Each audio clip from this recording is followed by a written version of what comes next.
हम मीनू झा गोर लगै छी समस्त मिथिलावासी के। एकटा नचारी लऽ कऽ उपस्थित छी। कोशिश करै छी अपने लोकनिके नीक लागे।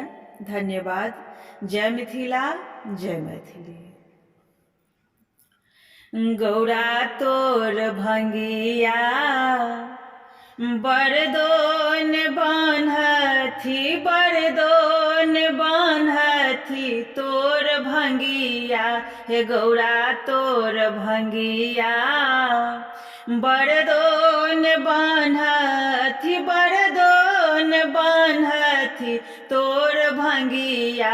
हे गौरा तोर भंगिया। अंगने अंगने खाइ छनि पथार, अंगने अंगने खाइ छनि पथार। रोम जे गेलहुँ, रोम जे गेलहुँ मारैला थार। गौरा तोर भंगिया रोम जे गेलहुँ, रोम जे गेलहुँ त मारैला थार। गौरा तोर भंगिया बरदोन बान्हथी तोर भंगिया। हे गौरा तोर भंगिया। एक मन होइए शिव के दितियन उपराग, एक मन होइए शिव के दितियन उपराग। देहरी बैसल छथि, देहरी बैसल छथि बासुकी राज। गौरा तोर भंगिया देहरी बैसल छथिन, देहरी बैसल छथिन बासुकी नाग। गौरा तोर भंगिया बरदोन बान्हथी तोर भंगिया। गौरा तोर भंगिया।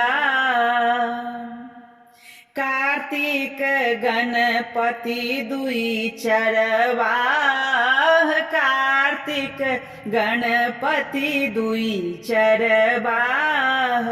इहो दुनु बालक, इहो दुनु बालक बर बौराह। गौरा तोर भंगिया बरदोन बान्हथी तोर भंगिया। हे गौरा तोर भंगिया।